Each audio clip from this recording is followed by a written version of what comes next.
Now let's establish what happens when we take all possible samples of sample size 2.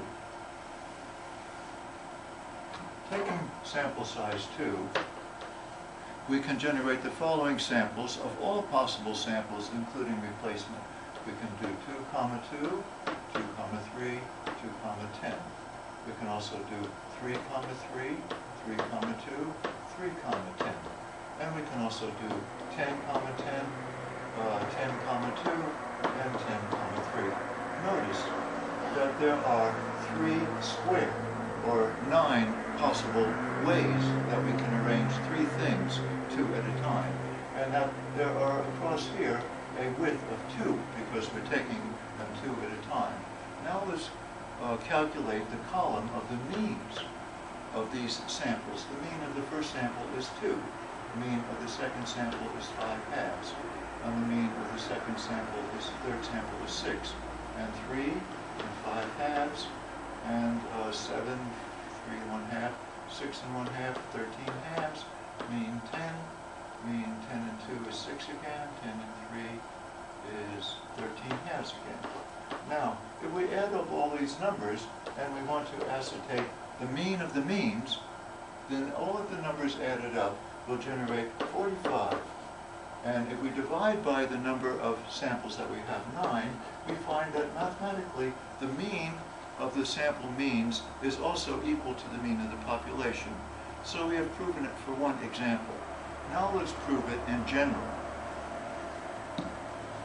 If we have a sample size n consisting of numbers x1, x2, x3, all the way up to x sum capital N, and we want to take samples of size small n, then the first sample would be, for example, x1, x1, x1, x1, all the way to x1, and it would have an entry of n of them.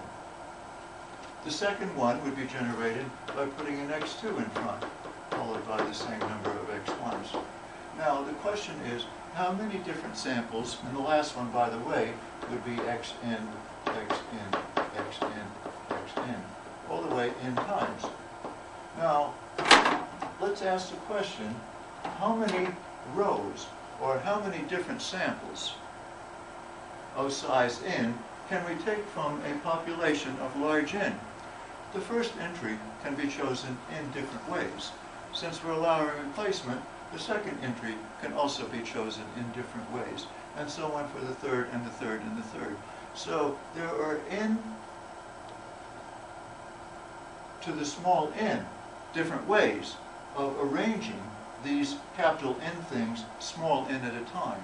So therefore there will be this number of rows in the column, in the table that we're talking about, this number of samples, each one being distinct from the other samples in the table.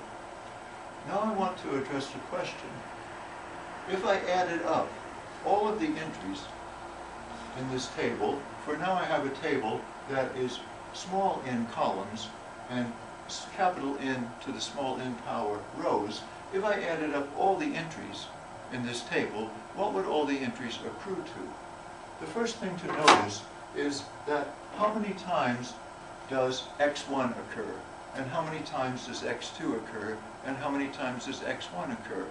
We started to indicate all the different ways that you could write x1, and the next row would simply be x2 and x3, and then finished out with x1s. Once we finish doing all of this with x1s, then we could do the same thing with x2s. And then the second row would have it replaced by something else. Then we could do the same thing with x3s. So by writing down these possible entries, we see that the number of x1s that occur in the column is exactly equal to the number of x2s that occur in the column, and is exactly equal to the number of x3s that occur in the column. In other words, all of these n numbers will occur in this table with absolutely equal frequencies. So let's determine what that frequency is. How many x1s will there be in the column? How many entries are there in the entire table? There are n across and capital N to the n power down. So there are n times capital N to the n power entries in the whole table. Now I want to distribute them equally among the n entries of the population.